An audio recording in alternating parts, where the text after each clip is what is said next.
Now let's start the news. In our first story, former NDC flag bearer aspirant Alhaji Nuruddin Idrisu has stated Ghanaians are yearning for a return of the NDC to power due to the tremendous work done by the party during the 8-year stint of the party in power. He said the country is currently going on the wrong direction in terms of its developmental agenda, all due to the mismanagement of Ghana's economy coupled with broken promises, adding that luck will surely shine on the NDC in the 2020 polls. Alhaji Nuruddin made the statement when he presented Nissan double pickups and 33 motorbikes to the NDC Wa Central constituency.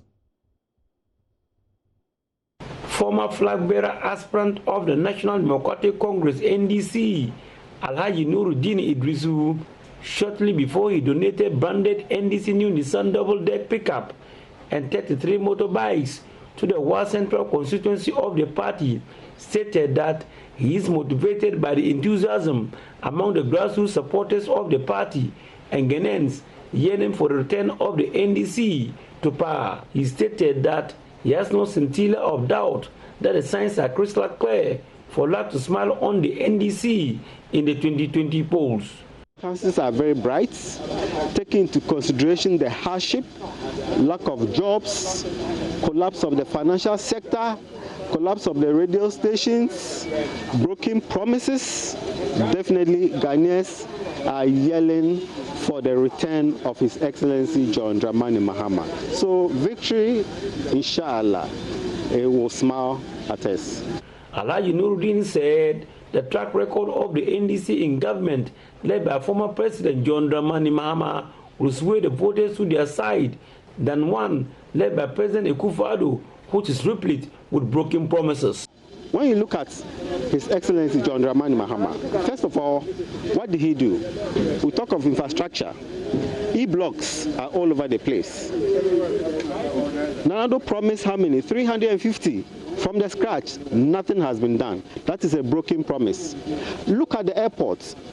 Look at the regional and district hospitals. If it wasn't these clinics and medical centers, how are we going to manage this coronavirus? Ghanaians have realized that John Dramani Mahama has a vision for the country. He's put up medical facilities. And today, those who refuse to commission them tend to go and rest in those facilities.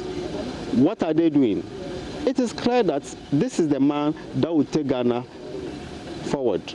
Member of Parliament for Wa Central constituency, Dr. Rashid Hassan Pilpu, whose constituency is a beneficiary of the benevolence of the former flag bearer aspirant, noted that they are not banking their hopes to winning the December 2020 polls based on the failed promises of the MPP alone. That I can see a determined people who are hurt by the failures of this government, by the blatant lies told by this government about what they want to do and failing to do it, and the many failed promises they have made, the many failures in cases of corruption, and so many allegations against this government.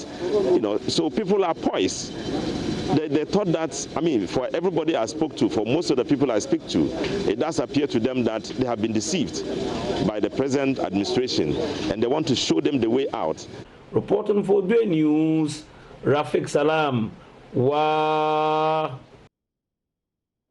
Now, there's widespread condemnation of the visit of some party functionaries to some school registration centers in Kumasi, where they interacted with students. National Youth Organizer of the MPP, Henry Danabwache, and others are captured viral on social media in various pictures engaging with students of the Kumasi Anglican Senior High School. There are questions about the motive for the visit when parents are also barred from seeing their children in these schools due to fears about the spread of coronavirus. Ashanti Regional MPP Youth Organizer Dennis Kwakwa has been justifying the action with similar visits by the NDC with Electoral Commission accreditation to monitor registration processes. I'll listen to him in a conversation with Love FM's David Akwete.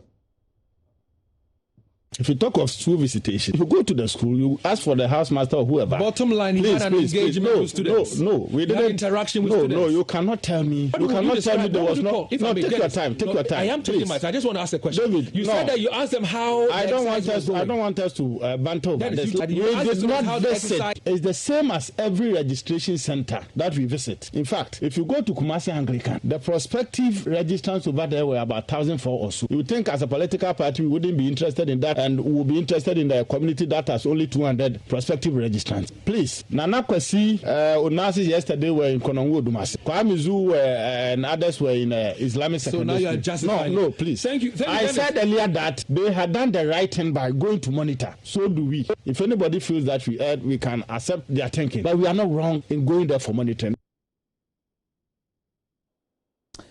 And callers who also joined the discussion, however, sound unanimous in their disapproval.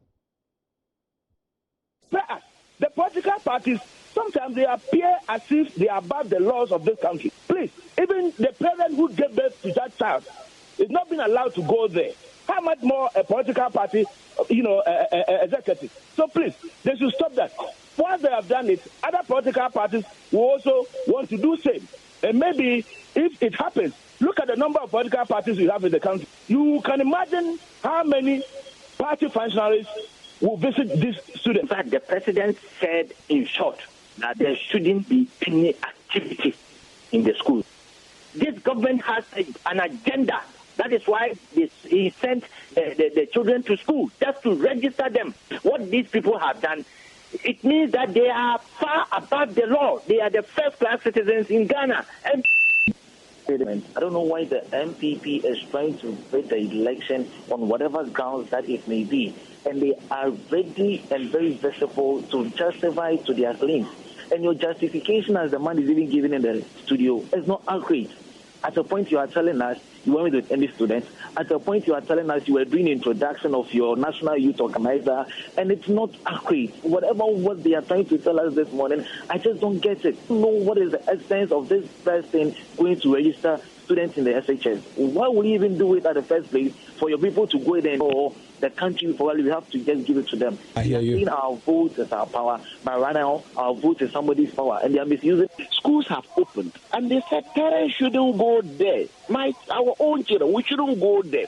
And you go there to do political campaign or political activity, and you come to tell me that you have accreditation. You are insulting parents. A lot of NP people are not happy about what they did, so they should render apology. There's one schools going on. Just weekend when they were doing the campaign, they will just come and pick their pickup, for me in the schools. I'm telling you, they will just come. They won't talk. They park the car and be playing music. Almost an president. And they are president. One man 4 years in campus, and the student boys were dancing. In the Volta region, correspondent Fred Kwame Asare reports Mauli School, Bishop Herman, and 2 other senior high schools in the region have also reported coronavirus new cases. Here's a list of schools which so far have recorded the virus.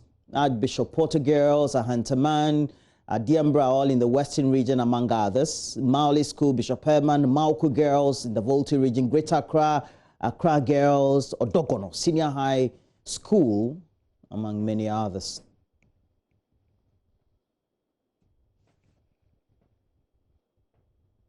Moving on, in an effort to raise the falling standard of ICT education for basis schools pupils in the Banda district of the Bono region, the Bui Power Authority is also providing an innovation center to the Bui DA Junior High School. The move, according to the pupils, who have over the years been studying ICT without access to computers, would improve their knowledge in ICT and also science, and also enhance their performances at the BEC.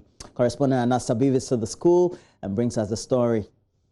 This is the Bui Power Authority DA Junior High School here in the Bono region, and here, even though the school studies information and communications technology as a subject, students here would have to go the theory way because of the absence of computers in the school. How are they coping with the situation? We've been interacting with some of the pupils here. At first, we were not having computer lab. We was finding it very difficult to understand what the teacher is doing. The teacher will just read and tell us what we have to do, but we won't understand it because there's a saying that practice makes man perfect, and we don't have the computer to practice it, so we are not perfect in ICT. My name is Blokbo William. Yeah, we study ICT, but we don't have the distance to do practicals. Mr. Isaac Boatin is the coordinator for the school's evening classes organized to help improve the performance of these pupils in their final exams. For him, the absence of practical sessions during ICT lessons means the pupils would have to learn by assumption the components of the computer. What happens is basically reading to them, and they possibly getting to understand without any practical aspect to do with ICT, and that has really been a challenge to them. So you expect them to assume it is in terms of how you mention it to them. Situations where they are not able to identify what you do is you just have to draw, and you expect them to see it as it is, and that is basically what they were doing. Engineer Susanna Tiwa is the chairperson for the Fred Owari Innovation Center. She tells Joy News that the goal of the project is to enable pupils of the Bui area compete with their counterparts in the urban schools in the area of science and ICT. First of all, in the area of science, especially in such areas like this, is very deprived. As you can see, a school like this, it has no facility like for science or ICT or anything. So the center is not going to be for just Bui, it's going to be for the entire community, the PPA communities. In fact, we're going to train the kids in the area of robotics and science. They will go into competitions. We're going to model the kids such that they can compete with any other child in any part of the world. It's going to be a state-of-the-art facility. For these pupils within the Bui area, the new facility, when inaugurated, will change their understanding of information and communications technology within the area. Now, the charity begin at home, so now they will start from their lower level. So by the time they reach here, I'm sure that in future this community will have this thing, will be better in ICT computing because of this work.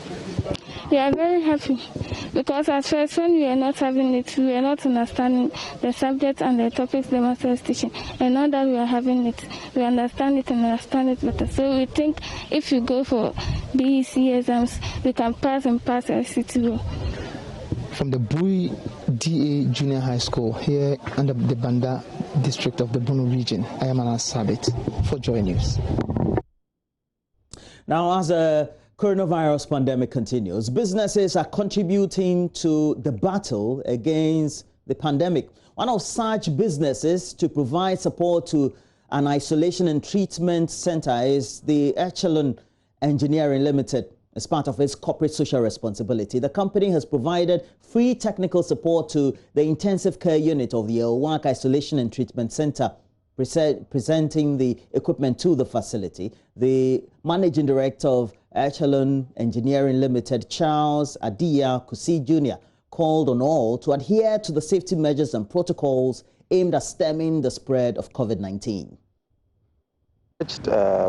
Some documentaries, some stories about the facility online when they were telling the story about COVID. That is how come I got to know that there's a facility over here at Elwak that is housing some of the patients.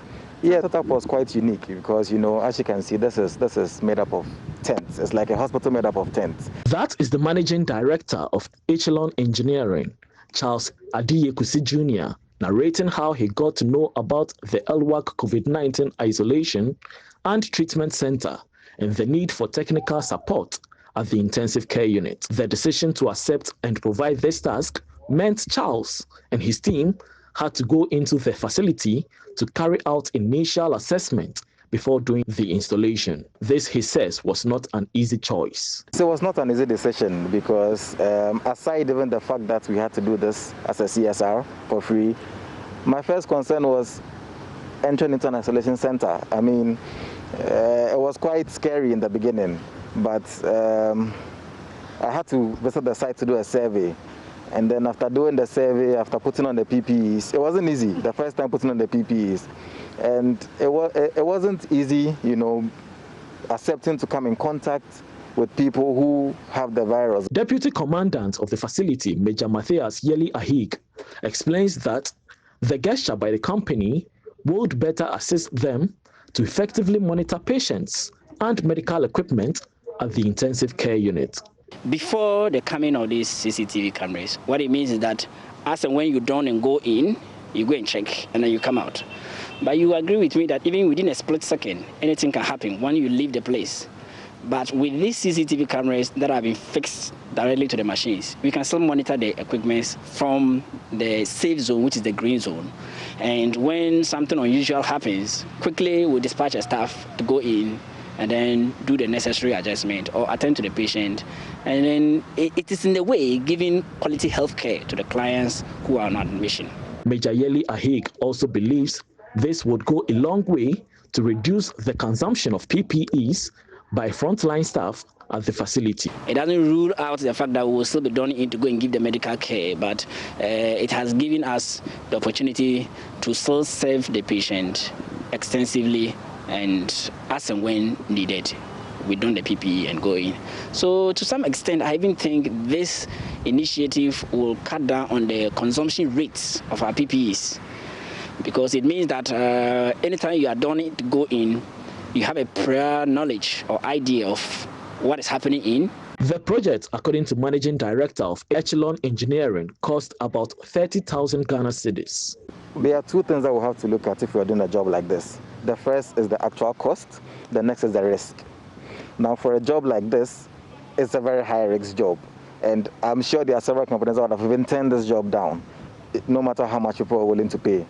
I would peg it somewhere around 30,000 Ghana cedis if we're not doing it for free, considering the materials used, the labor, plus the risk. There have been concerns about some Ghanaians who still believe COVID-19 is a hoax, but Managing Director of Echelon Engineering, who had the rare privilege of entering the facility, called on skeptics to disabuse their minds that the disease is a myth. You don't even have to go inside to come to that realization. I mean, when you get here and you see the tents and you see the demarcations, nobody will tell you that COVID is real. I mean, it is indeed real. And then, seeing with my eyes, firsthand COVID patients, it was a real wake-up call that, yes, COVID is real, and we all need to play our part in making sure that we drive this virus away. Major Yeli Ahig further called on other philanthropic organizations and individuals to aid health facility to help eradicate COVID-19 from the country. He promised that the facility would put to good use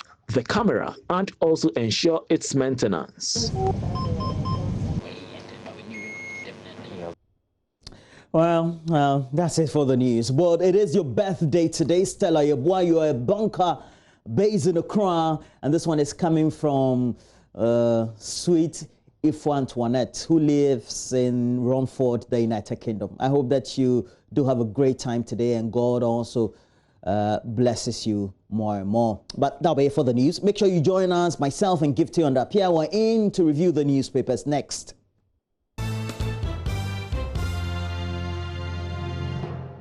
And we're in to do the newspapers, and I have to say good morning to you, Sally Fukombat. You're the head of primary healthcare pharmacy, the Boku Presbyterian Hospital, frontline worker. Charlie, you're doing good work, because as part of our initiative, we want to celebrate the frontline workers, but also get to know, right here, join you, the problems that they have been going through. So we'll do that just in a bit. But before we do all that, we have to look at the newspapers. Gifty is on stream. Gifty, I hope you slept well. Well, my sleep was short. Yeah, I know. It's always short. So 2 a.m. now, sorry. Mama post is Gifty. How I miss you. Sorry? So let's do the newspapers. Gifty, right. You are doing Daily Graphic and the rest. So can you start? Yeah, so I've got Ghanaian Times and Daily Graphic, but yeah, I always start with the Daily Graphic newspaper. Oh, I got some other ones as well. But let me start with the Daily Graphic. So the Daily Graphic's banner headline is a story that's very personal to me. I feel very attached to it. Is child trafficking lingers despite laws against practice. 3 rescued in the Front Plains. And that story was put together beautifully by Pacom Emmanuel. I hope I got it right. Domali in Kufuija. He put that story together. And you see that picture of this little boy who is trying to disentangle a fishing net. I'm not really sure. Let me see what it says. Yeah, it says the Human Trafficking Act prohibits the trafficking of people in all forms and makes it a crime. So that story is there. That's the banner headline of the Daily Graphic. On top of that, you have a picture of former President John Mahama, who's also the flag bearer of the NDC. And the story is NDC has proven leadership record. That's according to Mr. Mahama. That story is on page 13 of the Daily Graphic. And next story to that is Parliament approves 3.2 tax waiver. Okay, well, so that will be $3.2 million. I believe, I'm not quite sure because it just says 3.2 and then it has a dollar sign, but it's obvious that it's 3.2 million tax waiver on mathematical sets. We did that story yesterday, Roland, and the detail is that one of the mathematical sets we're told is selling at about 75 cedis. Maybe we can review that pretty later. Why? Is it a science kit? I have no idea. We'll talk about it. You mean the unit price? That's how much it costs within the purchasing agreement? Apparently. So the story we did from Parliament yesterday was that there's a company that's importing these. I mean, the company is supposed to set up a system that makes it difficult for students to cheat in the exam room or something. I mean, that's my basic understanding of it.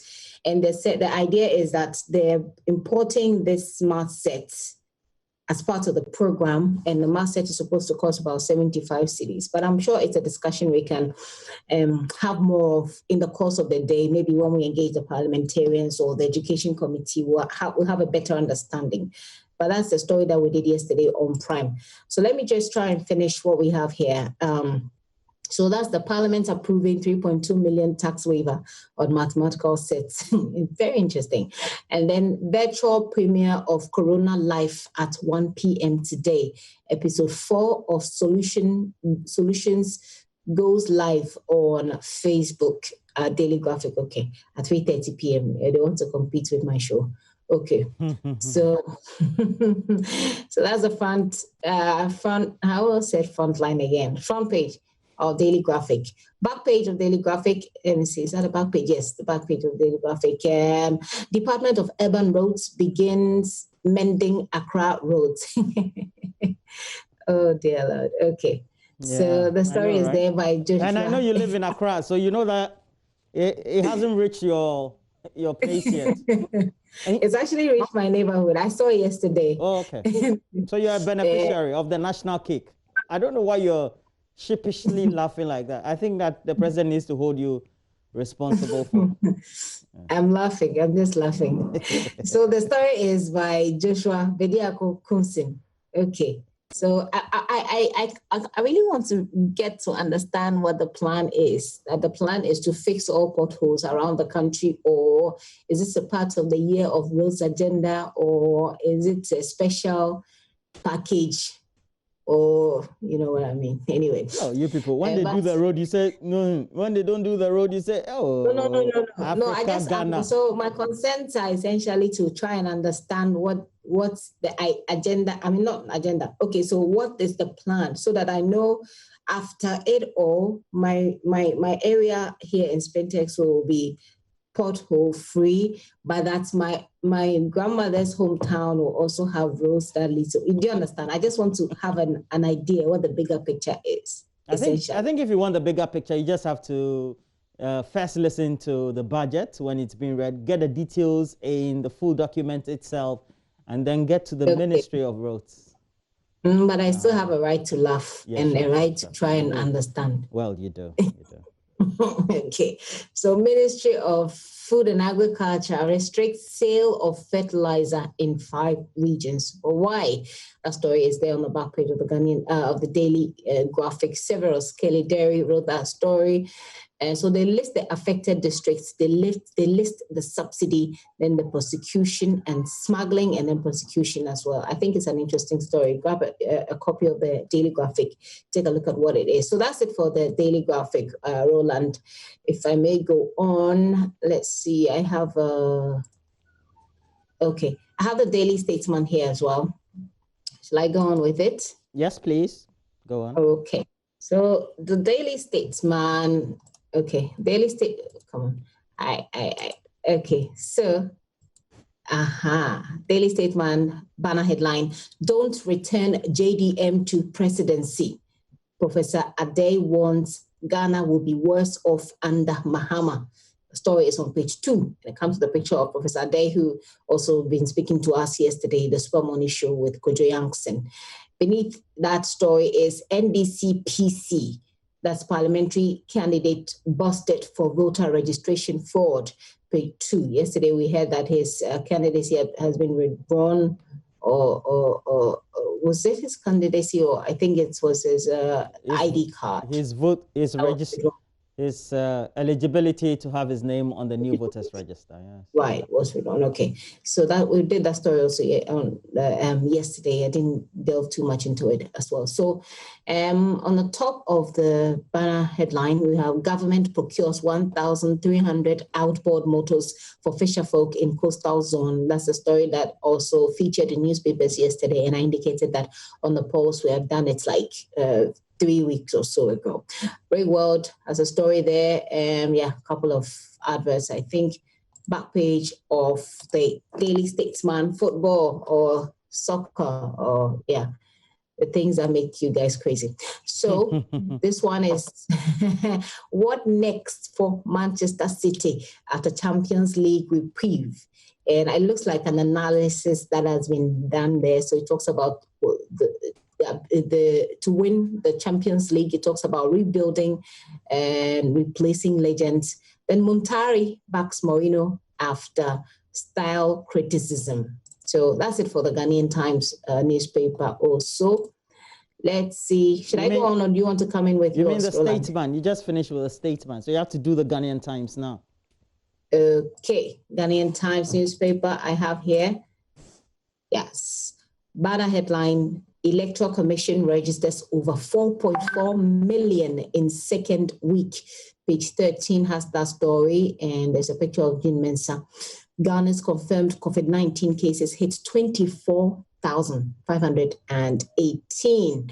Then Ghana losing fight against COVID-19, says NDC. And so that's it for the front page of Ghanaian Times. Back page: Minister for Sanitation, support conservation of water resources to achieve water-related SDGs, Ghanaians urged. And National Road Safety Authority engages stakeholders on new LI in Eastern Region. So those are the stories that I have, Roland, for Ghanaian Times, Daily Graphic, and then the Statesman. All right, so let me just do about 3 of them. I have the Daily Guide. The Daily Guide has on the front page, Mahama stokes tribal fire. It has an attached picture of the former president, John Dramani Mahama. Down there, Ghana will be worse off under Mahama. Has also an attached picture of Professor Stephen Ade, and all this quelled from that interaction he had on the Super Money Show with Kojo Yankson and Pro Vice Chancellor Defense UPSA VC. This is the second part of the serial, second day. The Daily Guide is doing the story related to the current Pro Vice Chancellor of or the Vice Chancellor of the UPSA. Adokufo clocks 80. Wow. Charlie, don't we all get to grow old? We're all just growing like that. Yeah, nothing is static. All right. So on the back page is full of sports. And Manchester United, proper team again. And Paul Kugba has said Manchester United is a proper team again. Just before he said this, they went into a match after, and they drew very shockingly. But they were leading 2-0 up, and then I don't know. The day are you hopeful despite defeats? And Swansea, they lost to Leeds at the Liberty Stadium. Very surprising match when I watched the highlights. Shark coach, Best Teeth, and City escape CL ban or Champions League ban, and that's Manchester City. The Daily Dispatch has on the front page, Electoral Commission registered 4.5 million voters, and this is in 2 weeks. It's well captured on the front page of the Daily Dispatch newspaper. We're having a thorough discussion with Dr. Srebo Kwaku. He is Director of Electoral Services of Ghana's Electoral Commission, and we're asking these numbers, there are still concerns that, Charlie, there's frustration in the process and all that. So we have other questions. We'll also open the phone lines in that discussion as well. So all of you can have an input. Just in case you've experienced the registration process and you have some concerns, you can pose it to him and he will respond subsequently. Down there, I voted for Nana Kunedu in 2016 polls, according to Rollins. Yeah, very logical. You should do that, your wife. Okay. But you're voting your secret. We didn't know whether you... So the Finder. We have the Finder.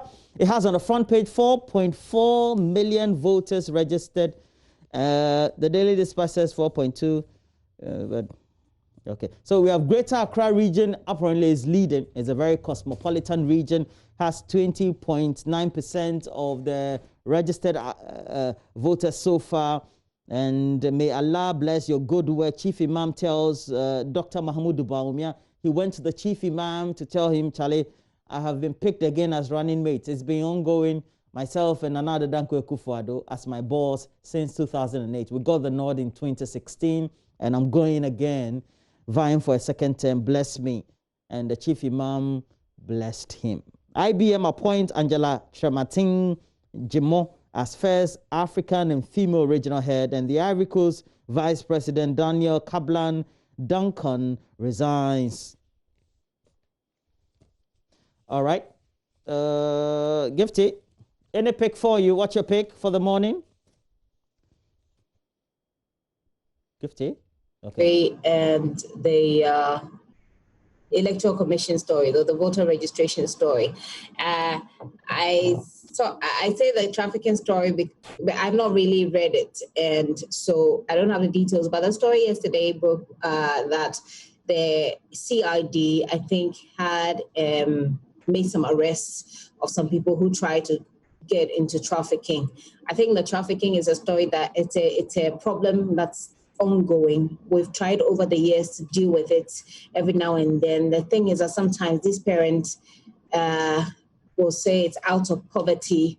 I remember that the former gender minister, Otiku Afisa-Jaba, was embarking on some sort of rigorous program that was targeted at these children. I don't know how sustained that program has been at the Ministry of Gender, Social Protection, Children and Social Protection, but I can't say much about this. I just want to acknowledge the fact that it is still a fight that we need to fight. So for people who live along the coast, people who live around, who see some of these children being abused, it's your responsibility to bring it to the attention of the police or to the social welfare. I know sometimes the police themselves looks like they need help in some of these communities. The social welfare departments themselves looks like they need help. They could use a lot of help, but it is still our responsibility to protect these children. So I just wanted to acknowledge that.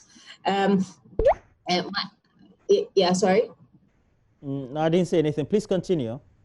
Okay. My other take will be, I'm pretty curious about the number Okay, before you move on, but I do know that yesterday I got hint of a case that had some conclusion involving the trafficking of children, and 2 people apparently had been arraigned before the court in the Volta region, and there was a conviction, and it's all because they took some children. 7 of them told their parents down south that, look, they were taking them to school as they stayed with them, and they were going to be their guardians, and they did not do that. They took them into fishing and fish mongering. We all do know how they do that along the Volta Lake. And it's good that we're getting at least some end insight to these prosecutions. But hitherto, it's just one of those things that you talked about. But this was well and swiftly dealt with by the Attorney General's Department in the Volta Regional Capital of all. Yeah, I mean, the Volta region is increasingly becoming notorious for this trend. I hope that some way, somehow, we'll have a way of making it end. But like I'm saying, it's not a problem that we can just end with a discussion on TV or radio or stories in the newspapers. But every single day, you know, it's like having a large rock that you want to break down. Every day you chip a little bit of it off. Every day you chip a little bit of it off in the hope that with time, you'll get to a point where you can break it all down. I think it will still take some time, but, you know, little baby steps will take us there. So I just wanted to acknowledge, and I think that every now and then when we get the chance on radio, on TV, on any media platform, we should be able to at least address a little bit of it, bring the awareness of people to it, and gradually we will get there. So that's what I wanted to say. I've also noticed the number of people that we've been able to register according to the newspapers. So I'm looking at there's 4.5 million people registered so far. Of course, we believe the Electoral Commission, although there's no way for us to verify unless we want to go into some sort of investigations. But I don't like maths a lot. I'm not very good with maths. Yeah. But if you look at the calculation, I'm wondering, well, and when are we finishing the registration again? It's supposed to be in, is it August 5th, thereabout? August. Okay, so August. It's a 38-day process. So in August, I know that it's 8-day process. Yeah. Well, when we are the month of July has almost ended. We're in half of the month of July, and then we're finishing in August, which is next month. I'm just doing the calculation. 2 weeks, 4.5 million people.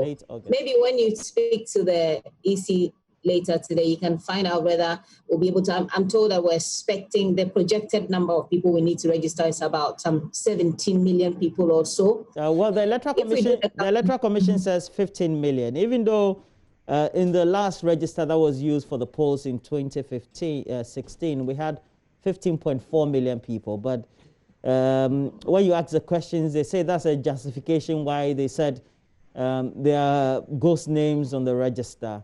Even though I don't know, somebody may register or might have registered yesterday and will register today and will die the next day. So they will always have ghost names, and that argument will keep going on. But they said they are targeting 15 million. Yeah, as for me, I'm just curious to know what the math says to us. 2 weeks, 4.5 million people with a lot of problems, but the EC says it's been largely successful. We'll give that to them. But the next few weeks, how many more people can we register? Yeah. Do you get the point I'm trying to make, Roland? Yes. So I'm trying to do a bit of calculations here. But I'm trying to do a bit of calculations here to see, say, in 2 weeks, if we're able to do 4.5, how many more weeks do we have? And if we're going by the same number and the same pace, will we be able to register 15 million people, 17 million people. So going by the 38 days period when they say they intend registering, we've done 2 weeks, we're in the third week, and it's so it means we're just left about 3 weeks more, yes. Okay. So if we've been able to do that, it means that averagely we're recording about 2.5 million people. Is it 2.5 now? 2.25 million people. Okay. Every if we're week. able to go at the same pace, so the next we should be getting close to somewhere 15 million, but that would be like 14 point something million people. Yeah. So if you take a look at the current rate at which we're going, it means every week we're recording 2.25 million. So ultimately, if you do just the deductions or the extrapolations, you come out to say, look, we will need about, let me see, okay. So we will need, we need the mathematics. Yeah, so we will need 6 weeks, 6 weeks or 5 weeks thereabout. So it's the same thing. It gets you to. And that's on the assumption that we will be able to stick to the same process that we use to get the 4.5. It's on the assumption that there won't be any hitches. It's on the assumption that the same number of people will be turning out to register. I just want to say that in this process, I hope against all hopes that we will not be disenfranchising people. That will be bad. Yeah. That will really be bad. Yeah, that's all. Yeah. I think you have a good point there. We have to go for sports, but going by what transpired on, is this Sunday? Yeah, Sunday. Mm-hmm. I don't know, because when you frustrate people, they come and there are hitches in the machine. The process doesn't start early. Some people will say, "No, vote I'm going away." So that's where the processes of disenfranchisement then start. Yeah. We'll see how it goes. Looks like we ran out of time rather quickly, right? Yes. Well, yes. I think it's because I can't remember what it was. Early. We were waiting for you to join the Zoom. You didn't come early, so. I didn't sleep early. Okay, anyway. Well, then let's do sports. Maybe what I wanted to say, if I remember tomorrow, I'll say it. Hey, Charlie, what's that about, bro? You are forgetting things. Okay, so we have to do Benedict also. He comes in with the latest sports headlines, and Gifty and Rapia, I'll meet you later in the day when you come back to the office for us to have some good time. Your lunch is on me. Herbalife. Hi. We're taking a break. Benedict is next.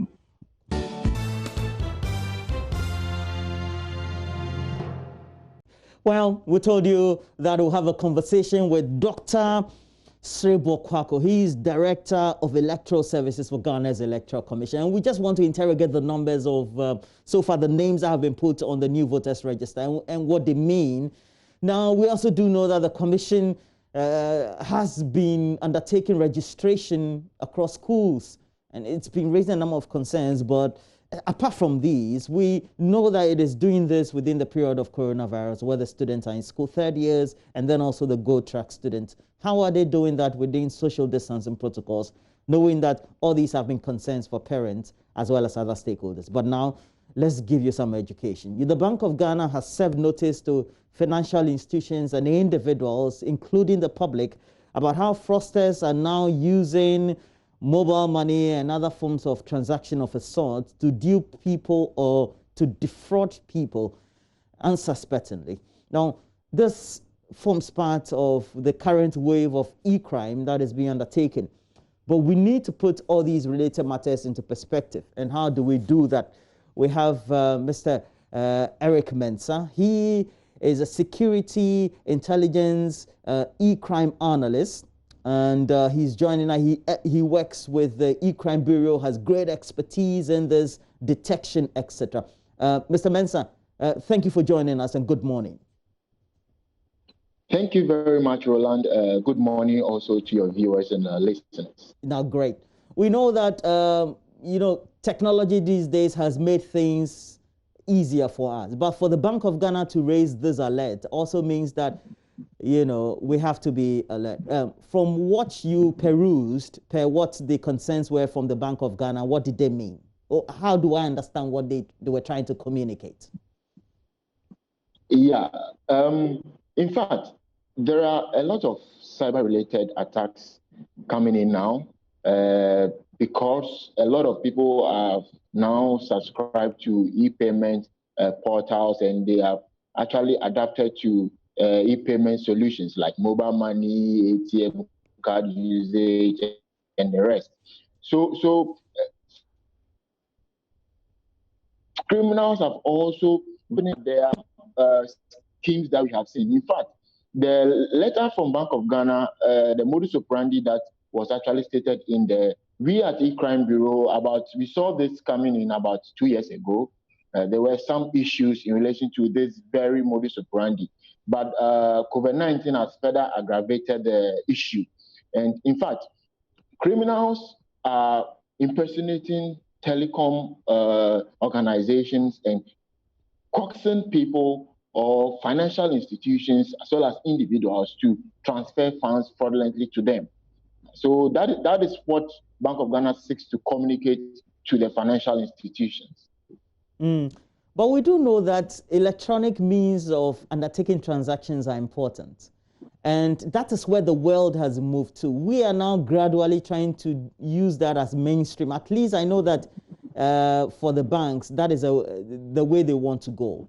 How are these being perpetrated? And practically, if I am an individual, how do they come to me? In what form are they?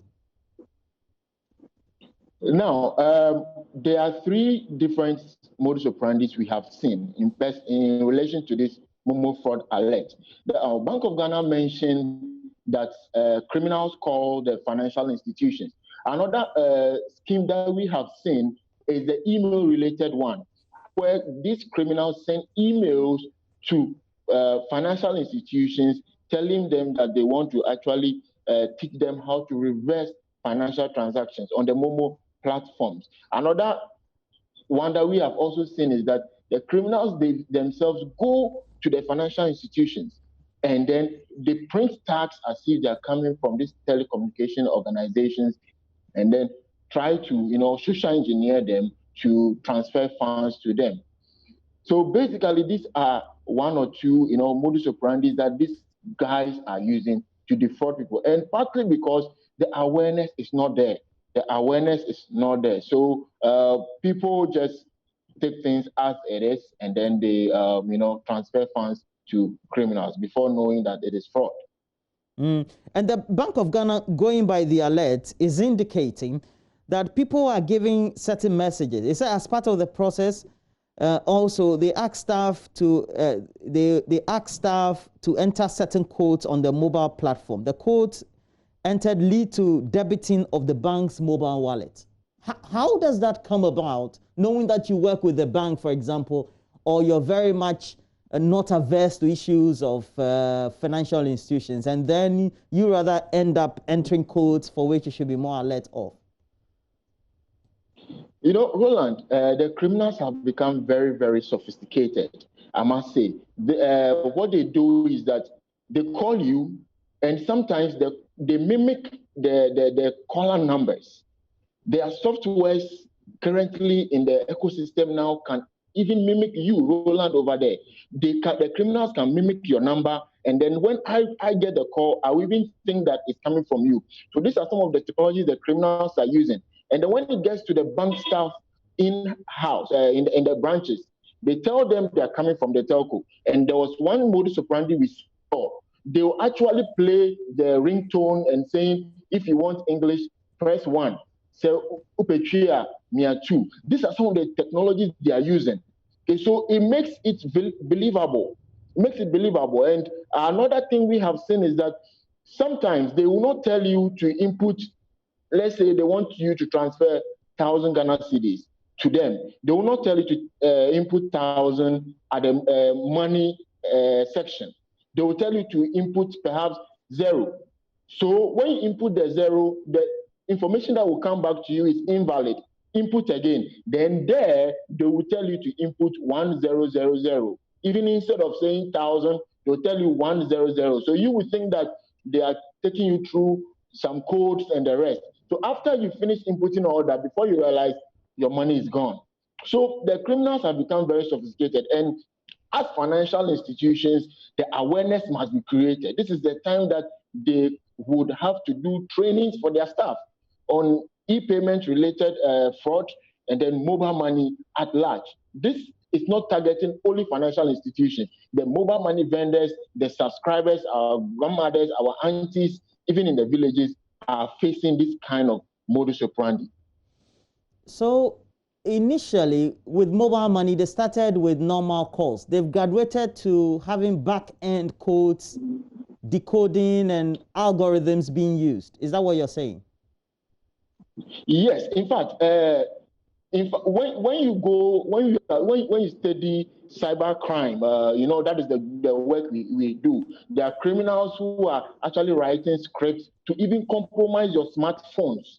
So what we say is that on your smartphone, you have to be very careful. This is where smartphone security comes in here. You have to be very careful. It's not every link you click on, because by the time you click on a malicious link, your phone will get compromised, and they will be able to actually go through your phone, even copy images and anything that is on your phone. So now that everybody is moving on the electronic platform, can't get see COVID-19, we have to be very careful. Not all links we should click on, and then not everything we see on social media is actually legit. Which category of people are doing this? Is it those who are the smart IT people, or just that they are novices who are just learning technology and so using it? It's a blend of the two. I must say some people are hard coders and they are able to, do other stuff. But largely what we have seen, it's just pure social engineering. And what do I mean by social engineering? Social engineering is more of using your human behavior to actually, or your human vulnerability to actually get you to do things that ordinarily you wouldn't do. Okay, so you see things like scam calls.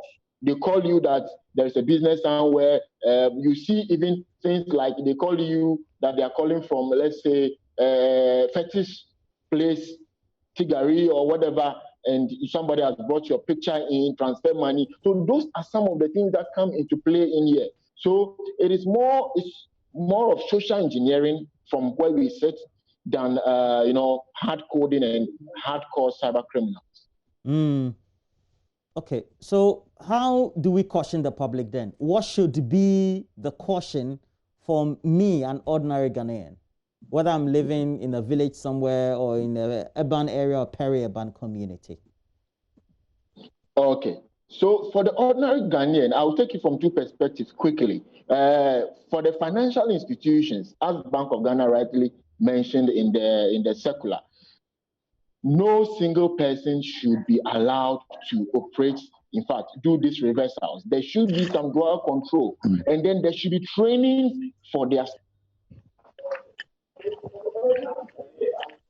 Eric, you can go on.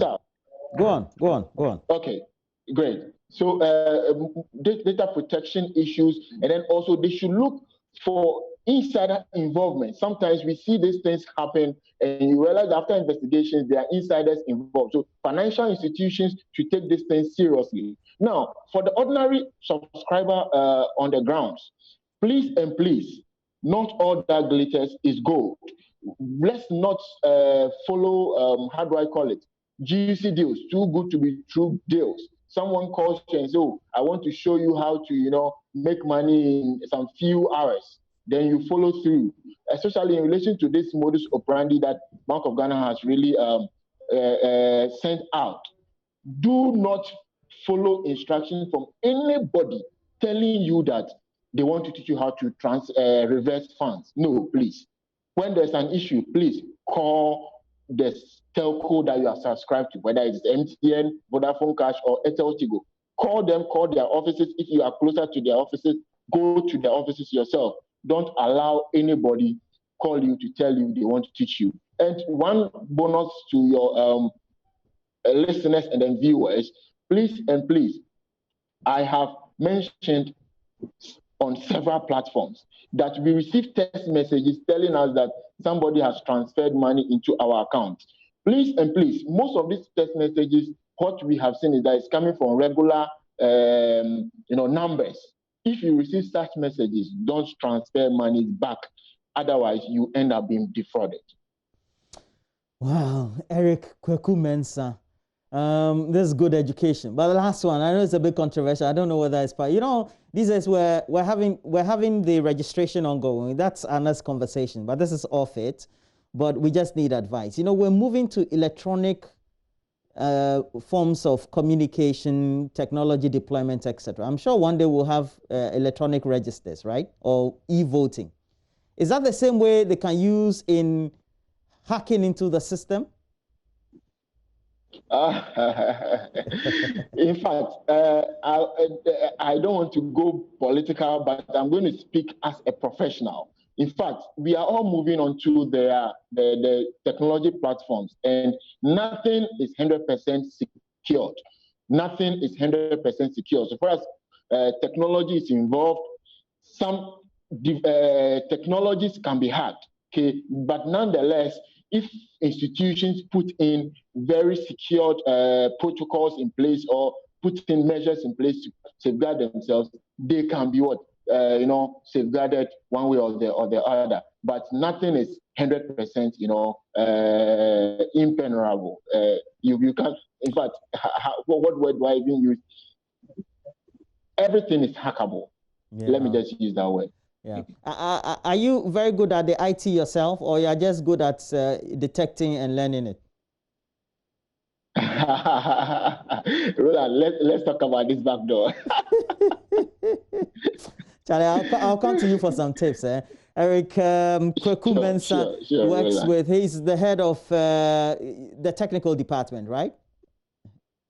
Yes. E-Crime Bureau.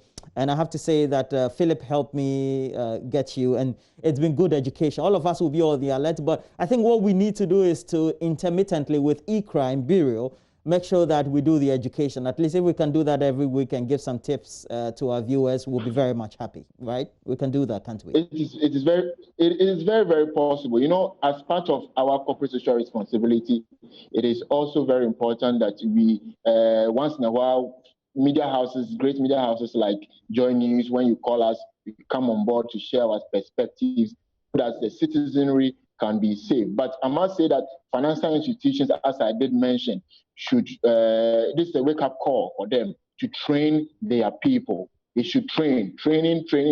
Otherwise, they will end up getting hit and then they will lose a lot of money. And that is where they need organizations like yours, E-Crime Bureau. Okay. Yes. Yeah. Thank you very much, Eric Kweku Mensah, the head of technical. We're talking E-Crime Bureau, and they have been doing all these consultations, the detections, and doing surveys and reports and seeing that, look, there's a trend. The Bank of Ghana has noticed that sometimes you get these very phony messages on your phones, on your laptops, and they come and you're so trigger happy, and apparently it becomes a time for you to be defrauded. But talking about all the things that have been happening, we also do know that some people have been arrested because they tried fraudulently getting their names onto the register, onto the country, through the borders, and getting themselves on the register. And that has been just a minute part of the conversation about the voter registration. But the big one is that we have averagely 4.5 million people registered since the first day of the exercise started. We're now in the third phase. We will want to have an interaction on the voter registration exercise. We're going to have the Director of Electoral Services, Dr. Strebo Kwakwo, on stream joining us live. And we're going to have this interaction. We're taking a break. When we come back, we'll have that for you.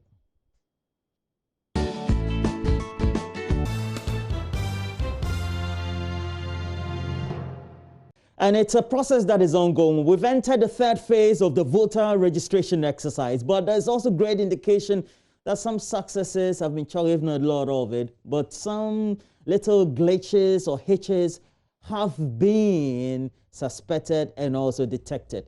It's very serious concerns. It depends on which side of the political divide you are. But on the better part, we need to discuss this because the process is ongoing. We're just midway through, and so far, the Electoral Commission says it has registered about 4.4 million people. And so approximately that also gives us the indication where we're heading towards. We have the Director of Electoral Services, Ghana's Electoral Commission, Dr. Strebo Kwakwo, on stream joining us live. Good morning to you, sir. Can you hear me? Good morning, my brother. It's Kweku, not Kwaku. Kweku. Name corrected. I should know better. And how would you rate the exercise so far as we've entered the third phase, Dr. Kweku? As I've always been saying, but for the COVID breaches, it would have been one of the best exercises so far. So what I would say that it has been very good exercise. The good Lord has been good to us. Let's look at the first and second phase as we've entered the third phase. As a commission, what were your own observations on the technical side of things and then also on the ground by way of participation?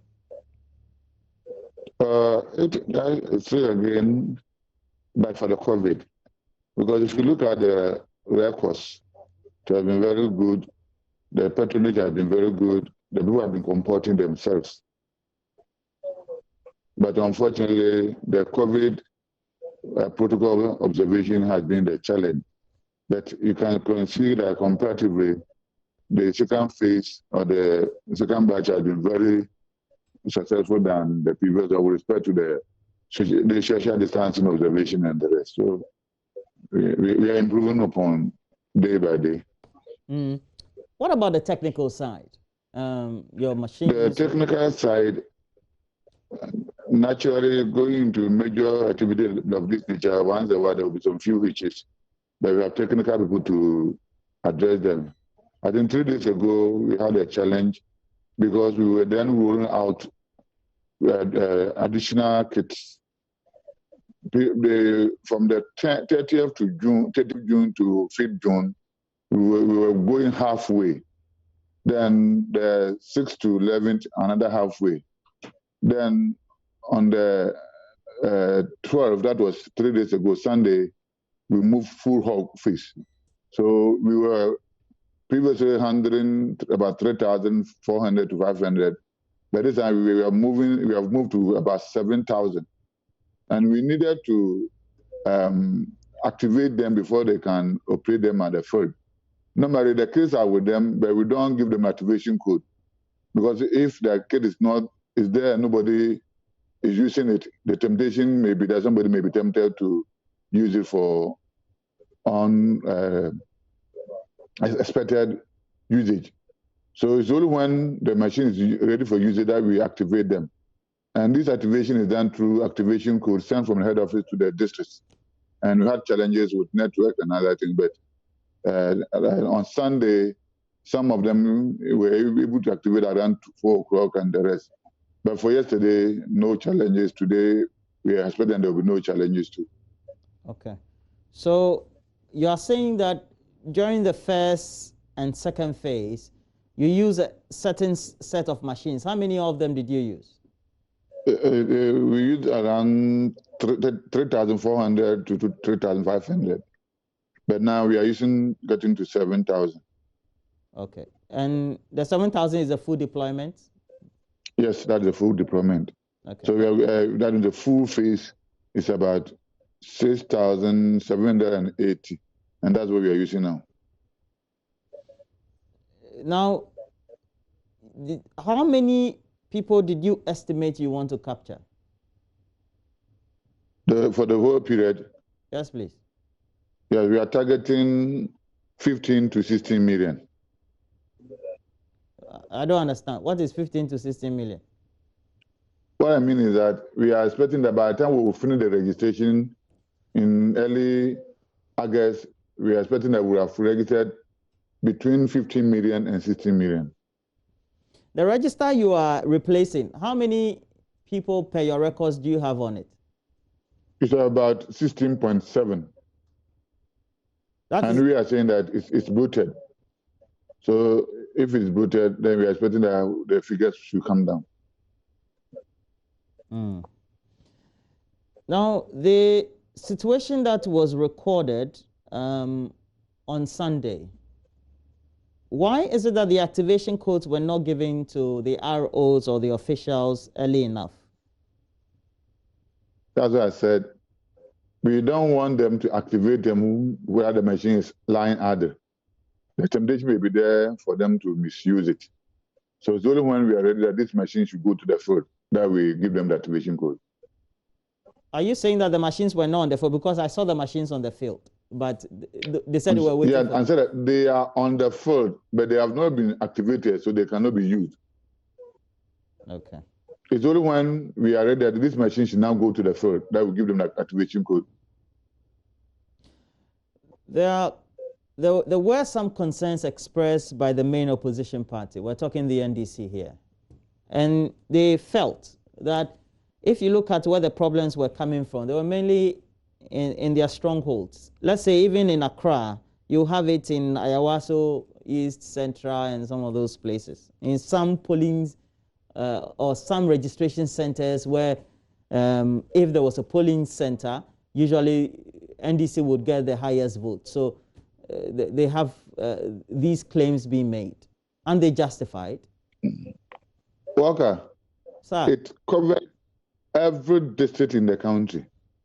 So it was not specific to a particular region or district. Every region, every district had an increment in the numbers of the kits. So the challenges affected every district in Ghana. So I don't think anybody can claim that it is their stronghold. It covers every district and every region in Ghana. So that's I said that we are doubling the figures. So every region, if the district was already operating 20, they were now going to 40. If they were operating 5, they were going to 10. So it affected every district and every region in Ghana. If we look at the figures that you've so far supplied to the public and the media, you have about 4.4 to 4.5 million, let's say approximately, people registered so far. Would that enable you meet your target by the end of the exercise date? By our projection, we were expecting that we will register about 3.8 per phase. So registering 4 plus means that we had gone beyond our expectation. But we believe that people were not waiting for their turn. So they rushed to their nearby polling stations, and that means that as we move along, the figures will be going down. So it means that you may not get to the 50 million then? So if you had to go by the 4 million multiplied by, for that to be about 20 million. So if you had to register as you are registering consistently, that will go up beyond 20 million. But we believe that some people move to the center that they were not supposed to be. So by the time we get to the center, they might have registered. And that may advise and also warn people who have already registered at the wrong polling stations. They should not make an attempt to register when the machine gets to their actual polling stations or registration centers. Because when they do that, it will be seen as multiple registration, and they will lose their registration, and we will also prosecute them. What, can the machine detect that, or your system detect that in real time? The machine is not networked. So if you register more than once on a particular machine, it will be detected. But if you register on different machines, it is when the data goes to the database at the headquarters that will be detected, and the system will quarantine you. And that could lead to prosecution, because registering more than once is an offense. So that's why I said that if you write to the wrong polling station, then maintain your registration there. Don't go back to your center when it gets there. If you do that, you are doing multiple registration, and the system will quarantine you, and it means that you will lose your registration. You may hold a card, but you cannot vote. And in addition to that, we will come after you. The figures you have for 4.445 million registered voters, which category or percentages use the documentations that you needed for them to get registered? I don't have the exact figures with me, but approximately 60% of voters are using the Ghana card, and about 38 for guarantee system, and about 2% for passports. Okay, since I have hindsight. I don't have the. Okay, so I have hindsight. According to the figures you are supplying, 62.34% so far out of the 4.4 use Ghana card, passport 1.9, 35.7 use guarantors, and you have less than 1% being challenged. Good. Okay. The NDC. So, that's it. Please go on. If you have to go by, the 2019 limited registration, about 95% of them went by the guarantee system. So it means that they have been a huge penetration of the Ghana card.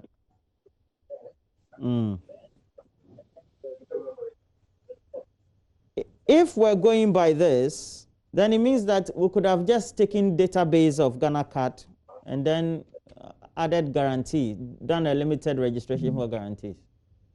Yes. We couldn't, in the sense that if you want to go by them, then they should have attained almost 100% coverage. But clearly, you know that they have not covered that percentage. In addition to that, we are so close to election and we don't have to take chances. If you want to go by their figures, mean that you have to migrate. And if you are migrating and have challenges, you cannot come back and compile new register. So the best thing is that let's go by what we are used to. In future, when we have time, then we can take the experiment that you are talking about, and there will be no challenges. Because unlike election, Ghana, the national identification can use 5 years to compile the register. There will be no challenges. But we cannot, if we are not able to compile this register by the end of August, we can't do election in Ghana. So we don't take chances. But when we have time in future, that's where we all be heading towards. That we only take their data and migrate the biometrics and the rest onto our system, and we'll compile the register from that. The guarantee system, how has it been working, sir? I don't know if you have been monitoring, but as I said, it's not a new thing. We have been using guarantee system since 1995. So people are used to it, and it has been working successfully. So far, I don't think I've heard of any complaint that somebody didn't get anybody to guarantee for them. No, I haven't heard that complaints. The NDC has been complaining about their stronghold, the border areas. We know that you are not in charge of the borders as to who crosses and who doesn't cross, who doesn't get through an illegal point or an entry point. But how has that influenced what you do in those adjacent constituencies, so to speak? Like you said, we commission our responsibility that people who come to the center and we register them. We are not in charge of the borders. But one interesting thing that we have observed is that the challenges are higher at the border districts and regions. Yes, but so far we have not received any complaint that somebody was not registered or whatever. The system is that if anybody comes to the center and the person is presumed not qualified, you go to the challenge process and you challenge the person. But as I said, we are having a lot of challenges on the border districts as compared to the inland ones. But so far, so good. A press conference organized by the opposition party, and I'm asking this because they seem to be raising the concerns, so that everybody's feelings are assuaged and concerns also assuaged. The director of elections of the NDC, Elvis Efriankra, did state that there's total chaos and that the process they have detected in their strongholds are very slow. I don't know, Walker, but your people have also been observing. So some of these things, a neutral person should be able to judge.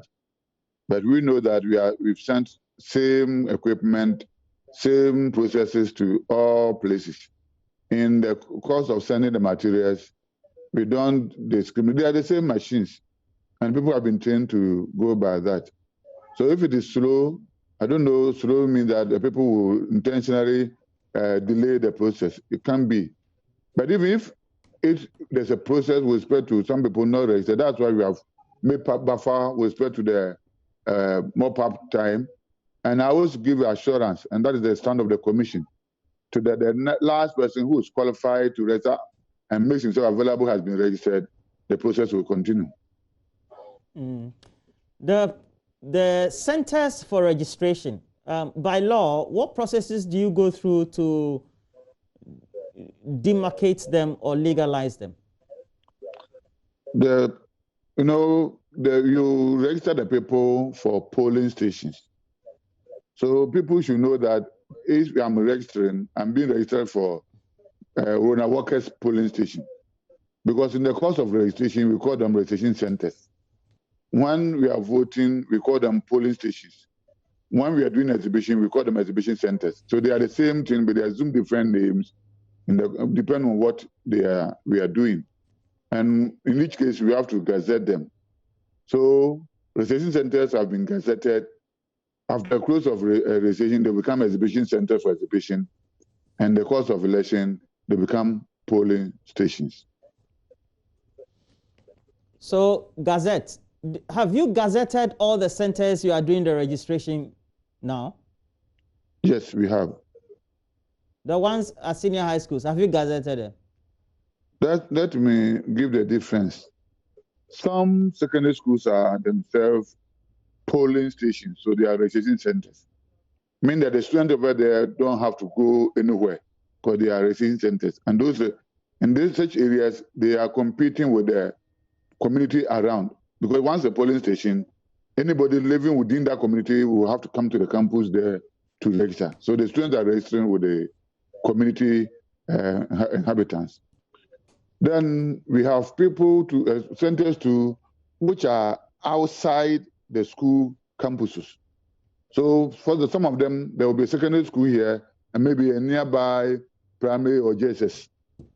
So where the centers are not sited in the schools, they go out of campus and register at the surrounding reception centers. Now, we know that COVID has brought about restrictions.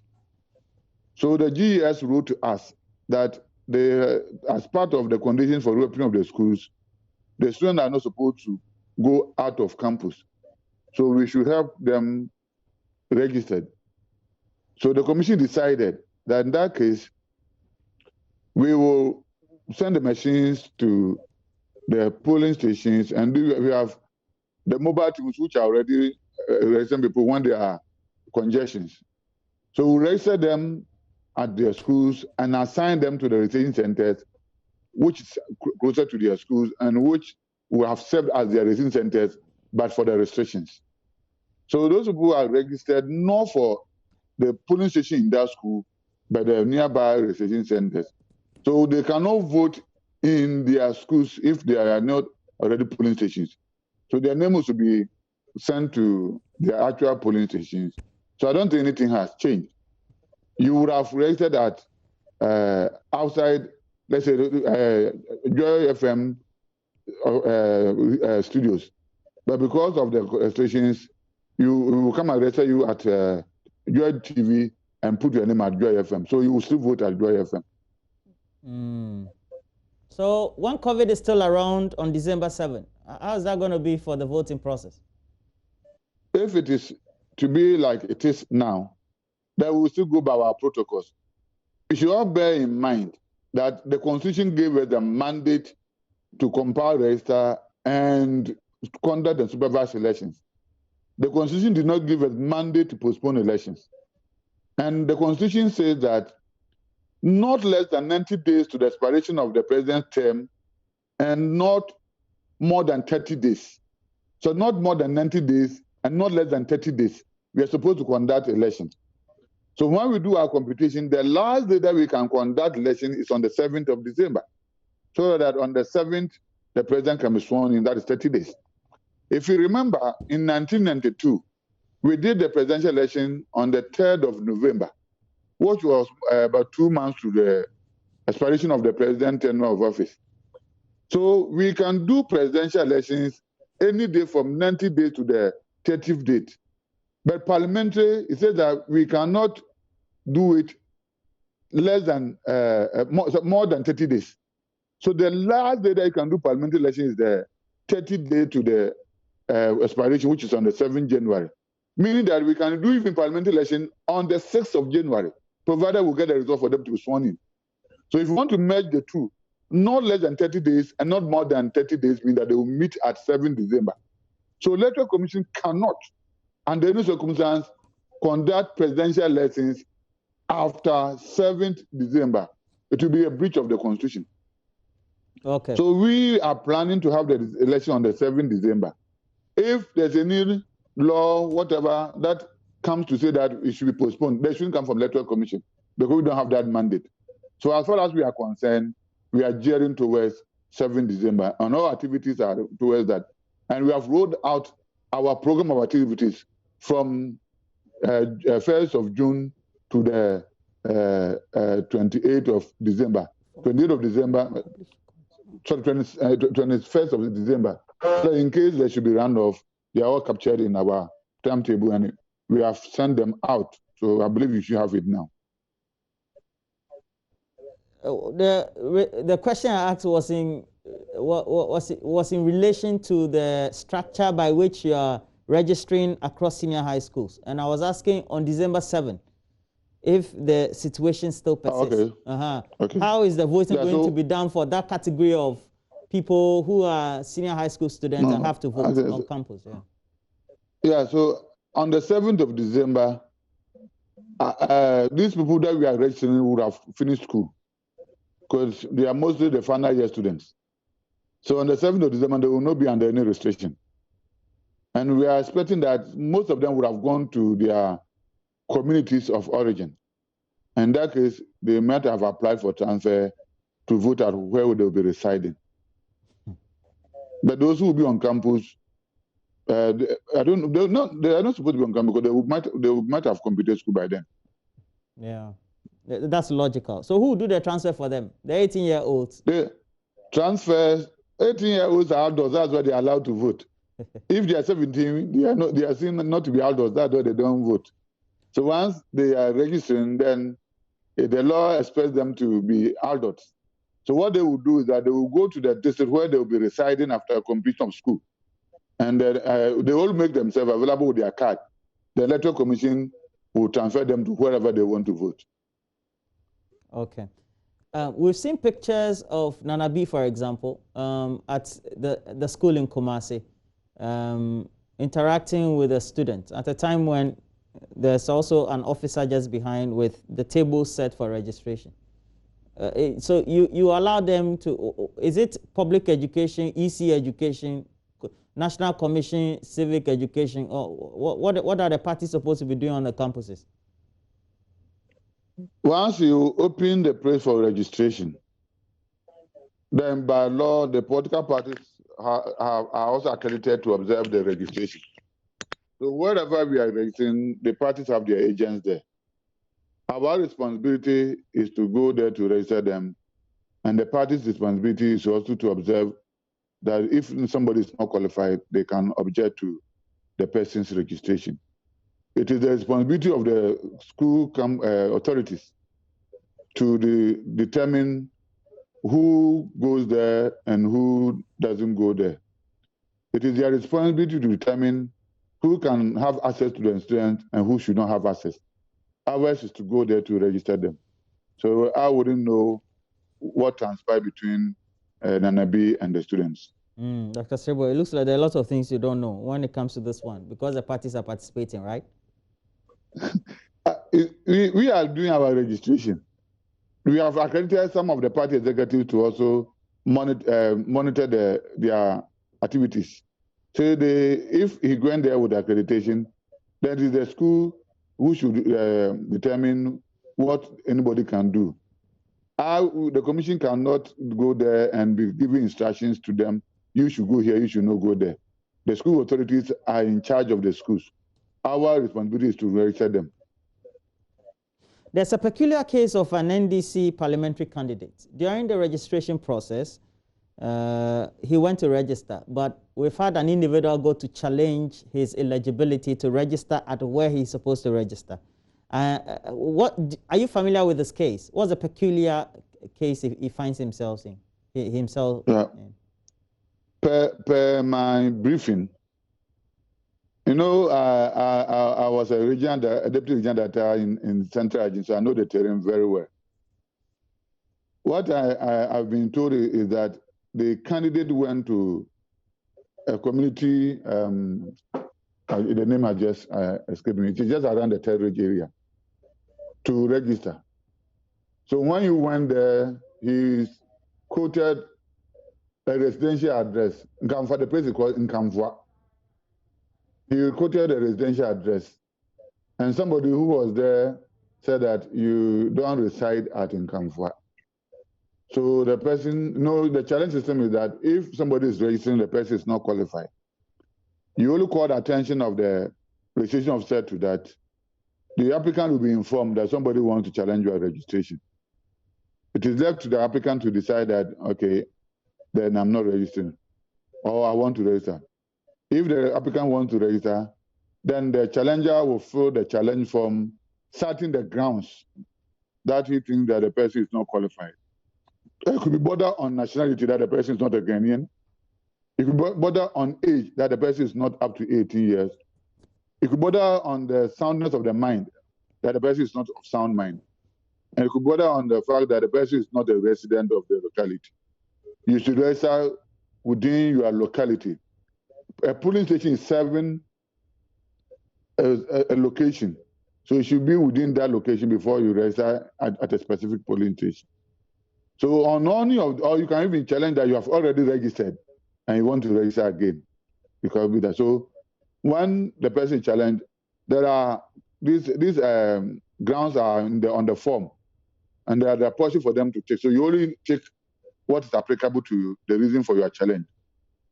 Now, when you do that, the ID card is not given to the applicant.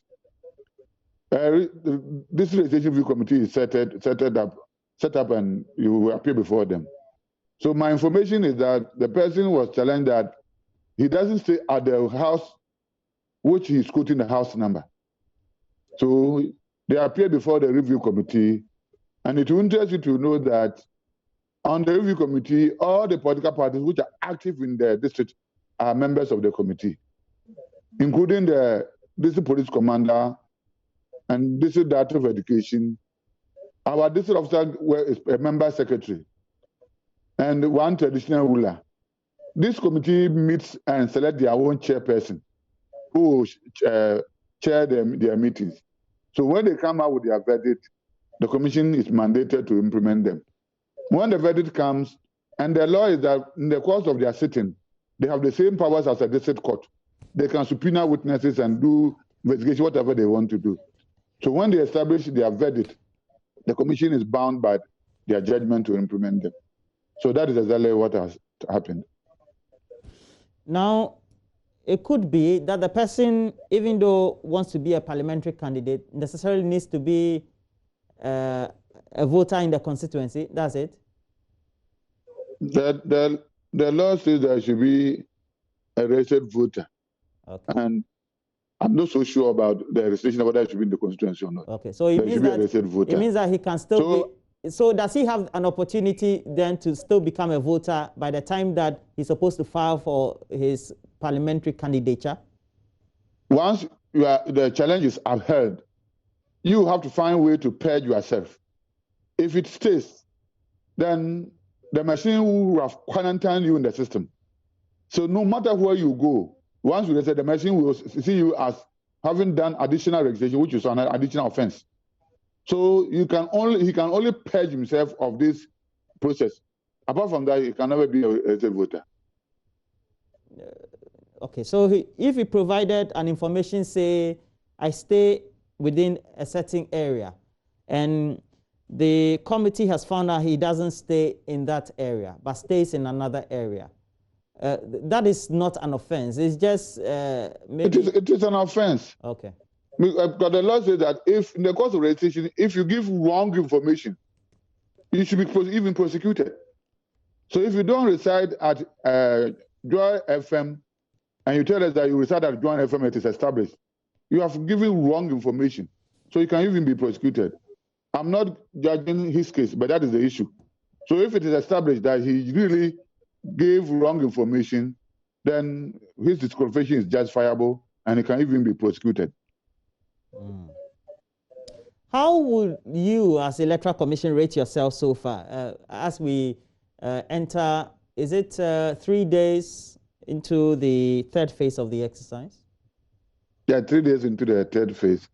I would say that when it comes to the registration itself, I will give ourselves not less than 95%.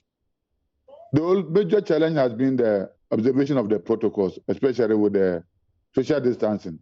But anybody who has been monitoring the exercise from the first day to date, the person will realize that there have been a lot of improvement because of the additional measures that we put in place to control the social distancing challenges. Okay. We're letting in our viewers 5 minutes of any question they have for you. Please, if you know you want to insult the Electoral Commission, this is not the time. We'll cut you. We'll cut you off. So ask questions. You have problems with the electoral process as you have experience or somebody around you.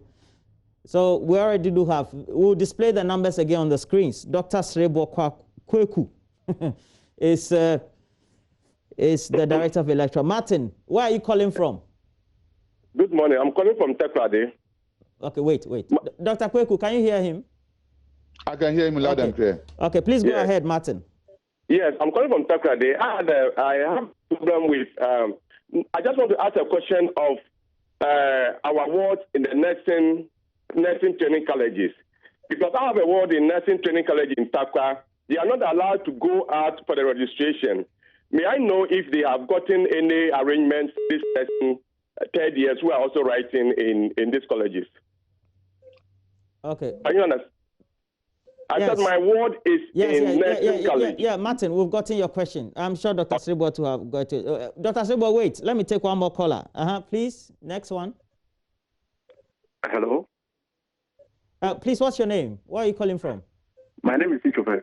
Sichofe, where are you calling from, please? I am calling from Hokwe.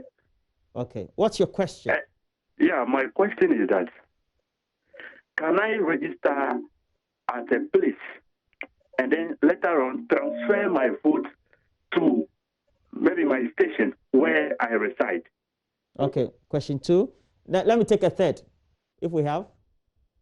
Okay, we don't have. Okay, so the first one says that the daughter nursing trainee, but they are not allowed to go out and register.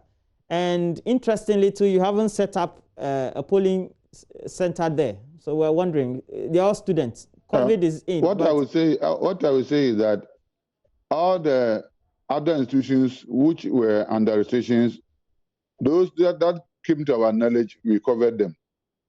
So if the nursing training is talking about has not been catered for, the authorities should get in touch with our district officer and he will make an arrangement to register them. Okay. And then the second question, Hokwe, register at one place. Can I transfer to another place before the election? Roland, it's not easy working under pressure during transfers. So I will appeal to any applicant that with the exception of the students who have no choice, if you want to register, you should go to where you want to vote, because we are talking of less than 6 months. So you should know where you'll be within the next 6 months. You can apply for transfer, but the challenges are not easy. So the best thing is that go and register at where you want to vote, so that you will not bother yourself with the process of going through the transfers. Okay. But for the students, they don't have any choice. So those students, we will. There's already CI before Parliament. Once it matures, it will give us a mandate to transfer them. But I will appeal to any ordinary applicant to register at where he or she will want to vote, so they don't go through the processes of the transfer, which is not easy. Okay, so I have Hussein on the line. Hussein, where are you calling from? I'm calling from Tantra here. Please go ahead. Your question. It's a question, please. Yeah, my question is, when are they coming to around St. John's and Tantra Hill area, my area? And then the second question is, I'm 73 years. Would they consider the old age and the disabled when they come there? Okay, Rashid. Yes, hello. Where are you calling from, Rashid? I'm calling from Upper West region. Wow, very good. Yes. Rashid. My question still remains on the ACH students. Please. I'm going to ask Dr. Serbo, the ACH, the senior high students. And I want to ask Dr. Serbo, why is it that they are just desperate not to let the students to come home, and then they are still leaving them on campus without the necessary measures that supposed to put in place? Please, we all Ghanaians ask them to wait. Okay. So the gentleman Hussein is 73 years. Says, is there any preferential treatment to those who are aged? And then Tantra Hills, he wants to know when his area, Dome, St. John's, those places, when they... Dr. Srebo, can you answer that for him? With the 73-year-old uncle, we have made an arrangement that people 60 years above and people with disability and advanced pregnant people should go to the district office if they can. So in that case, I don't know where the district office is, but I believe he should know. If he goes to the district office, there are no long queues there, so the pressure on him to register will be easier for him at the district office. But if it's too far away from a district office, we are moving in phases as we are aware. If you go to where you're supposed to register, we might have pasted the notice of movement at the polling station, so you will know the exact date that will be there. But I would recommend that registering at the district removes the busting and hassle from you. You can comfortably register because the queues are not high over there. But if it's far away from the district office, then when you go to the polling stations too, it's also by convention that the aged and the people with disability, the vulnerable groups are also given some special attention that they don't join the long queues. Okay. But I would recommend the district office registration for you. Mohammed says, Rashid says that you Electoral Commission, COVID is around, and you are just allowing free SHS registration, rough. No, I think what he said was that why are we not allowing the children to go home? And that is not our mandate. We cannot ask the students to go home or not to go home. Ours is that we are mandated to register any Ghanaian who qualifies to be registered. So once you are restricted and we can come there, we will come and register you. Francis. Yes, please. Where are you calling from, please? And ask a question. Yes, I'm calling from Lamuse in Upper West Region. My question is that I want to find out whether the law that gave them the mandate to set up the registration center, does it give exemption to COVID situations such that they can move or per their discretion, based on their perception of risk of COVID, they can move and establish new registration centers? Thank you. I don't understand your question, but I think what he's trying to say what I'm saying is that, can I repeat myself? Please. Yes, the law that gives them the mandate to establish the polling registration centers for exhibition and then voting subsequently. Does it give exemption that because of COVID, they can move to a particular place and establish a temporary registration center for people? That's what I want to find out. Like in the case of the senior high school they are moving into. Okay, I get your point. And then, second, Mohammed, you're our last caller. Your question. Okay, good morning. Morning, where are you calling from? I'm calling from Northern Region, Tamale. I want to ask Mr. Silbo. He said that you can register and then transfer your vote. And then later, he said those who are in the house, that he will advise you should go and register. Don't register a place and then later you want to do a transfer. So why is it that they are registering the students? Meanwhile, the students, that's not their hometown, some of them. So why are you registering them? And then telling us in the house that if we are to register, we should register where you are coming from. Don't register at some place and you want to do a transfer. So what is he telling us? What about the students? Okay, point well noted. Please answer, Dr. Srebo. So these are our last two callers. Can you answer Mohammed's question, then we'll move on? The last question is asking, why am I advising the people in the house not to register and think of transfer? And I believe they are not under any restriction. So what you should understand is that it is in your own interest to register at where you want to vote, so you don't go through the challenges of being transferring your vote. Because it will mean that you have to go to a district office, apply and whatever. But if you are residing at a place that you know that place where you will be during the election time, why would you want to register somewhere else and apply for transfer? There are a lot of people who move to the wrong places to register with the view that they will apply for the transfer. And if you did it within the same vicinity, you will not be allowed to apply for the transfer. So they should register at where they will vote as much as is possible. But the students are under restrictions, so we cannot put them under the same category. Then somebody was also, what is the law about us raising them outside the gazetted place? I think I've answered that question. That they are under restrictions. In the normal circumstance, they will have to go out of campus to register. But we are not raising them for the school. We are raising them for the police registration center that is serving their school. So we are not raising them for non-gazetted center. We are raising them for a gazetted center. Well, thank you very much. Dr. Sribo Kweku, And you have helped us. We've had some great interaction with you. And I know that all of us have been the better for it, well educated. You say you've rated yourself, that's the Electoral Commission, 95% for performing your mandate and objective based on how you intended to do this registration. I think we are going beyond 100% because our projection was that by the end of first phase, we should have rated about 3.8, and now we have rated more than 4.4. So we have gone beyond 100%. That's bad for the COVID. So I came down to 95 because of some of the COVID breaches. Okay. Now, let me ask you last question, then I'll let you off. We'll go to a center where we have concerns bureau at a free SHS school. Now, considering the challenges in adhering to the safety protocol during this registration process, should the COVID pandemic continue as it is now, what measures will the EC put in place to ensure strict compliance for all the safety protocols during the main election? So we will beef up security because that one will be one-day activity. So we'll beef up security and we'll continue to educate Ghanaians that COVID is real. So they should take all the necessary precautions in terms of the protocols so that then they don't infest or get themselves infested. So I think that's what I would say.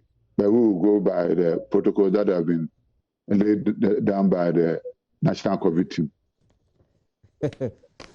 Dr. Sribo Kweku. Sorry, I seem to be saying Kwaku all the time. Dr. Sribo Kweku. Thank you very much. Okay. Dr. Sribo Kweku is Director of the Electoral Services, the Electoral Commission of Ghana. Thank you very much. The interaction has been good and worth it. And we can always call on you when we need to have these Q&A so that we clarify some of the concerns that are being raised.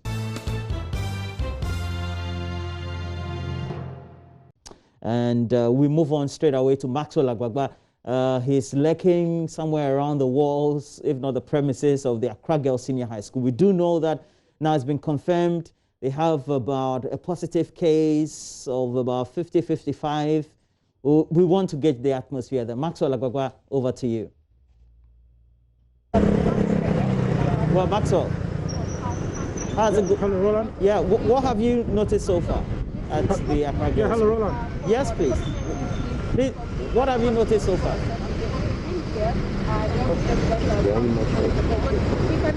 Maxwell?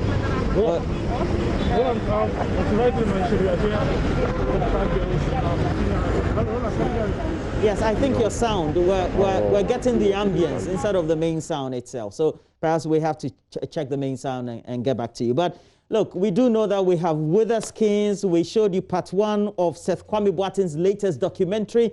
We will want to interact with the National Program Manager for Leprosy with the Ghana Health Service and also get to know where we are currently with treatment and also Maxwell, you're back. Before we do this, Maxwell. Yes, it is. What have you noticed so far, Maxwell? I think we should come here. Yeah, so Maxwell is trying to get everything on point so that when we go live. Yes, Roland, go ahead. Go ahead. Go ahead, Maxwell. Yeah, so Roland, we are here right in front of the Accra Girls Senior High School where we're told that they've recorded 55 cases, confirmed positive cases of corona virus. That was in a joint statement released by the Ghana Education Service and then the Ghana Health Service. Well, when we came here, we've not been allowed access to the campus itself. The security personnel here will not allow us to get access, will not allow us access to the school campus itself. Some parents also who have been here have not been allowed access to the campus. Some of them have actually parked outside here waiting to be given the opportunity to enter the campus and then, speak to their children, speak to their wards and all of that. So I've counted about 10 parents. some of them are here also to, see their wards. And the difficulty here is that the school authorities are not willing to speak to us. They are not willing to give us any information whatsoever aside from the information that has been put out there. In fact, the security man here, before you try getting access to the campus, he would have to interrogate you, know exactly what you're coming to do here before he would allow you access. But if you get closer to the gate itself, somewhere around this place, there's two parents who are seated there as it stands right down, waiting to meet the school authorities, waiting to interact with the school authorities. I don't know if you can hear in the background, the security man is actually telling us that we cannot get closer. Well, that is the situation here, Roland. The information we're picking up also is that for some of the students who have tested positive for the virus, they have been transferred to isolation and treatment centers. We are told also that they've implemented some measures here in this school to contain the situation. We are told that the number of students who usually go for dining has reduced considerably. They've reduced that so they can ensure proper social distancing and adhere to the COVID-19 health protocol. We are also told that counselors and psychologists are on standby to sort of help some of the students who may be experiencing some kind of trauma as a result of their colleagues testing, positive for the virus. Now, in that statement released by the Ghana Education Service and the Ghana Health Service, we are made aware that it's not just Accra Girls Senior High School that we have students testing positive for the virus. We are told that some senior high schools in the country have recorded cases, but the Accra Girls Senior High School has recorded most of the cases. And indeed, we are learning today that out of the a little over 300 students who were tested, 55 students, including teachers here, have tested positive. Contrary to what we saw sometime last week when 6 of the students were reported to have tested positive, we had parents coming here to withdraw their children, from the school. We've not seen that number of parents here today seeking to withdraw their children. It's just a few of them who are worried about the situation and have come here. 2 of them are actually seated inside. As you can see, there's another vehicle entering. We cannot tell if it's a worker of this school or it's another parent who is also trying to get access to find out what exactly is happening here at Accra Girls Senior High School, Roland.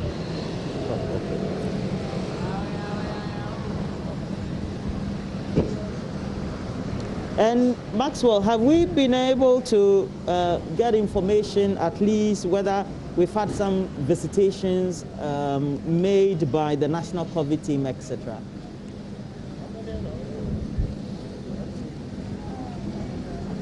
Well, it looks like. Well, the information we have from mine sources indicates that yes, they have had some visitations. They've had head experts actually. We are told that some of them have been deployed here to the school campus. We're also learning that there's actually an isolation and a quarantine center now here at the Accra Girls Senior High School. The health personnel here on the ground also have been provided with enough PPEs to enable them, treat all emergent cases. Just some minutes ago, about 10 minutes ago, we saw the vehicle of the Ayawaso North Municipal Assembly driving to the campus. We cannot tell what exactly happened there, but I would want to believe that it has to do with some logistics for the treatment of COVID-19. They entered, they didn't speak to us, they wouldn't in fact speak to that. So we want to believe that is what is happening. But our source told us that yes, health personnel have been deployed here. There's a quarantine center and isolation center for the students, some of them who test positive. The confirmed cases have been transferred to the National Treatment and Isolation Centers as we speak to you now, Roland. Well, Maxwell Agbaba, always on top of issues when it comes to making sure we get the information right and the roving in front of the gates of the Accra Girls Senior High School. And we do know that the case count per the positivity as we're getting it is around 50-55. Again, officials will not speak, but we get the news as we have to. 25 years of great experience, impactful journalism, that's what we bring to you right here on the AM show. And also join us and the rest of the multimedia channels as we have in the group.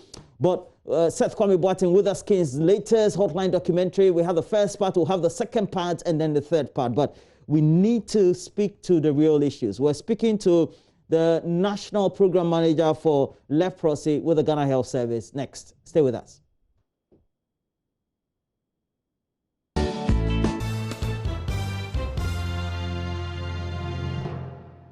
And we showed you the first part, Seth Kwame Boateng's documentary titled With the Skins, focusing on leprosy, its impact across the whole country. We do have the National Program Manager for Leprosy joining us on stream, and Dr. Benedict Kwao is the man. Dr. Kwao, good morning to you. Good morning. Great. To you and your listeners. Great. And indeed, we saw the impact that leprosy has on people. How widespread is it? Yes. I mean, what's the data? Okay, so I would like to start by saying that Ghana has eliminated leprosy as a public health problem. And that means that at some point, the prevalence dropped below a certain threshold, that is 1 per 10,000. And it has continued to go down, and now it's around 0.1 per 10,000. So we still have attained that elimination as a public health threshold, but it doesn't mean 0 cases. And we continue to record cases all over the country, in all the regions, actually. So it is quite wide. I wouldn't say widespread, it's everywhere, but the case numbers are a little low. Okay. 0.1, yes. All those things. What does it mean? How many? 1 per 10,000. 1 per 10. It means that in 0.1 per 10,000 means that in every 100,000 people in Ghana, you would find 1 case of leprosy. And the challenge with that is that 1 case of leprosy, if we don't find that case early, is going to develop disability, which we cannot cure, which would stay with that person for the rest of their life. So for us as a program, Ghana Health Service, our efforts are aimed at trying to find cases early so that we can prevent that disability, make sure we give them treatment so that they are cured. And then whilst we have found them early, make sure that they don't develop disability.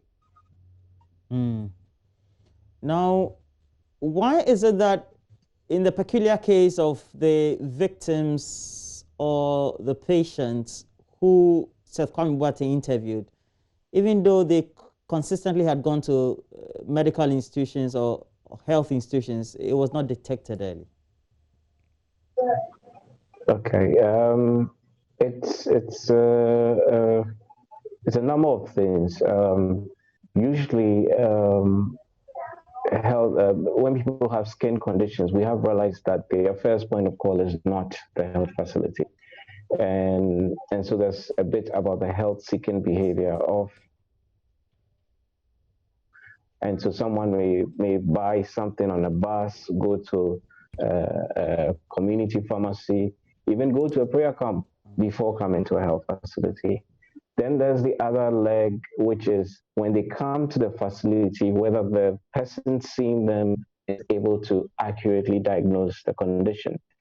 The problem we have realized is that when people think about leprosy, they are thinking about the clawing, the disability. But leprosy starts as a skin rash, a light patch or a reddish patch. You know, it may be confused for a fungal skin infection. And so because people are not always aware of the disease, they may not diagnose it. That is one of the challenges with reducing the prevalence of leprosy. We have reduced the prevalence so much that there is a high chance that the healthcare worker you see has never seen leprosy before. So we have to find a way of always making sure that the healthcare workers think about leprosy, and then they are able to diagnose.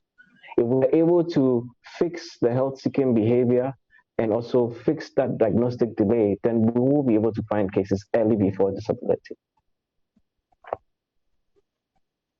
I'm sure we'll have another conversation based on what we find and as we move on. Now, in 2 minutes, because as we're wrapping up. Yes, sure. How I'm always available. Yes. How is the absence of the knowledge, because maybe medical practitioners may not have not encountered it, creating a problem for you as a directorate or a program?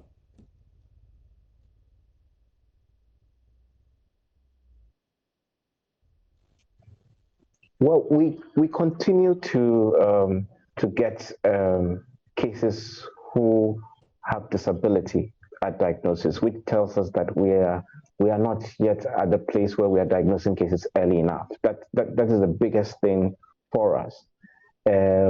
We have attempted and we are training more people, but it takes a lot of resources to train people, go around all the country and make sure that people can have that capacity to diagnose. So it is a challenge. I mean, because we have eliminated the disease as a public health problem, on the global health arena, you don't get that much resources devoted to leprosy. And yes, you have some resources which you try and use, but it's like a little drop in a big ocean, you know.